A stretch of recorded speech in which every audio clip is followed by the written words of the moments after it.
Hi everyone, for tonight's Nightcap and review, I'm having water, and tonight I'll be discussing The Guilt Pill by Somya Dave. I hope I got that correct. I got this as an ARC through NetGalley, and it's with HTP, Harlequin Trade Publishing, of which I'm on their influencer team. All that means, though, is I am auto-approved for any book I apply for. I receive no financial compensation, but I will always give my honest opinion. These are the tropes. There are no content warnings listed in this book, but it can get a little heavy at times. But I really enjoyed it and gave it 5 stars, so I highly recommend this book. So, what's it about?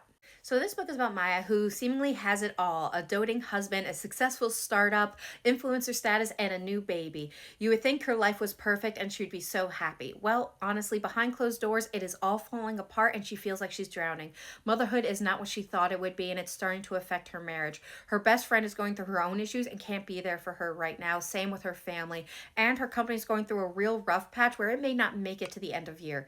And who's to blame for all this? Well, Maya, of course. If she was a better boss, mother, wife, sister, friend, then everything would be fine and not falling apart, and she wouldn't feel so guilty about being a failure.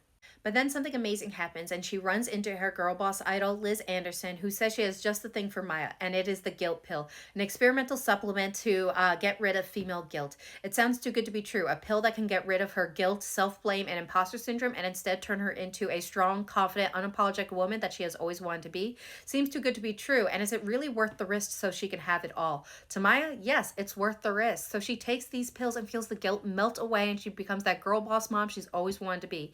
But then those around her start to become concerned, and she starts to realize that the risk could threaten not just her company, but her family as well, when all she wanted to do was be the best person for them. So what are my thoughts? Again, I'm giving this 5 stars. I was really intrigued about this book. It's not my usual type when I found out about it, because I just feel like I am now getting out of the haze of having really young children. My children are 6 and 5, and those first years are rough. Like, mom guilt is a thing, period. But those first couple years, just trying to balance it all, the mom guilt is so strong. Like with my first son, I was a working mom, and then I shifted into being a stay-at-home mom with my second during the pandemic, and I'm still a stay-at-home mom, and sometimes I still struggle with the guilt. But those first couple years, I would sometimes feel like I was drowning and just guilt constantly. So when I found out this book was about a pill a woman could take to just feel that guilt melt away, I was just really intrigued by it.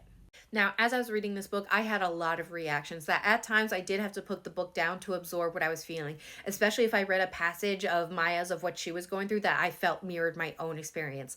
Like those 2 a.m. feedings when you are so tired, you feel like an alien in your own body. You have this screaming, hungry, crying baby in your arms you can't soothe, and you are just so frustrated and consumed by guilt and anger of the situation. And even if you have a support system, you don't know how to convey to them what you need because you just feel like you're drowning. Just felt really raw. And then it has the extra layer of misogyny, classism, and racism, that it was just a really thought-provoking book at times, especially when it now presents the question of, regardless of the risks, what if you could take a pill to wipe it all away? It definitely made me stop and think, and I don't know, honestly. At times, I do think I would have taken the pill, but knowing how it ends, I don't know. I might still have taken the pill. And it's just a really interesting book that made me feel a lot of things. I will say there were a couple things that felt a little unfinished, but it was still just such a raw book at times, and brought in how hard motherhood is, especially in a system that sometimes tells you you can have it all, but we're going to do everything we can to work against you so you can't have it all. It was, again, really thought-provoking, and I really enjoyed it, and I gave it 5 stars. It will be available April 15th. I definitely recommend it, and I hope you give it a try, and I hope everyone has a good night and happy readings.